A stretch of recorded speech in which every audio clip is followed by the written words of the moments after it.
Crime બ્રાન્ચે 8 વર્ષ જૂના murder મિસ્ટ્રીના wanted આરોપીને ઝડપી પાડ્યો છે. ભાવનગરના અલંગમાં વર્ષ 2018માં થયેલી મિત્રની હત્યાના કેસમાં મુખ્ય આરોપી સુનિલ કિશોરી પ્રસાદને મહારાષ્ટ્રના બારામતીથી દબોચી લેવાયો છે. પ્રેમ સંબંધની શંકા જેવી સામાન્ય બાબતમાં 3 મિત્રોએ મળીને પોતાના જ એક મિત્રને મોતને ઘાટ ઉતારી દીધો હતો. આ મામલે છેલ્લા 8 વર્ષથી પોલીસને ચકમો આપતા સુનિલ પર 10,000નું ઇનામ પણ જાહેર કરાયું હતું. આ સમગ્ર ઘટનામાં પાછળનું મુખ્ય કારણ પ્રેમ સંબંધની શંકા હોવાનું સામે આવ્યું છે. આરોપી સુનિલ કિશોરી પ્રસાદ અને મૃતક વિનોદભાઈ રામચંદ્ર યાદવ ગાઢ મિત્રો હતા. આ શંકાના વહેમે મિત્રતામાં ઝેર ઘોળ્યું હતું.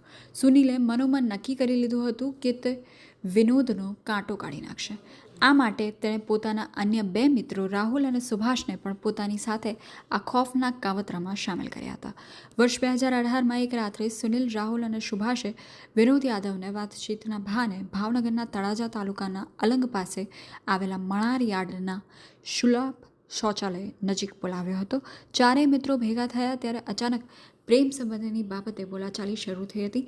જોતજોતામાં ઉશ્કેરાયેલા સુનિલ અને તેના સાથીઓએ પૂર્વ આયોજિત કાવતરામાં લોખંડના સળિયા કાઢ્યા હતા અને વિનોદ પર તૂટી પડ્યા હતા. વિનોદે કશું સમજે તે પહેલાં જ તેના માથાના ભાગે સળિયાના ઉપરા ઉપરી ઘા ઝીકી તેને લોહી લુહાણ હાલતમાં ત્યાં જ મૂકી 3 આરોપીઓ ફરાર થઈ ગયા હતા. તપાસના ચક્રો ગતિમાન કર્યા હતા. ટૂંક સમયમાં જ પોલીસે રાહુલ શેષનાથ મેઘાસિયા અને સુભાષ રામાભાઈ રાજભરની ધરપકડ કરી લીધી હતી. આ બંને આરોપીઓ હાલ જેલના સળિયા ગણી રહ્યા છે. પરંતુ આ સમગ્ર હત્યાકાંડને માસ્ટરમાઇન્ડ સુનિલ પોલીસના હાથમાં આવ્યો નહોતો. તે હત્યાના ગણતરીના કલાકોમાં જ ગુજરાત છોડીને નાસી ગયો હતો. પોલીસે તેના વતન ઉત્તર પ્રદેશના દેવરિયા જિલ્લામાં પણ તે ત્યાં ક્યારેય દેખાશે જ નહીં. મહારાષ્ટ્રમાં પાઇપ કંપનીમાં મજૂર બનીને છુપાયો. ગુજરાતમાંથી ફરાર થયા બાદ સુનિલ સીધો મહારાષ્ટ્ર પહોંચ્યો હતો.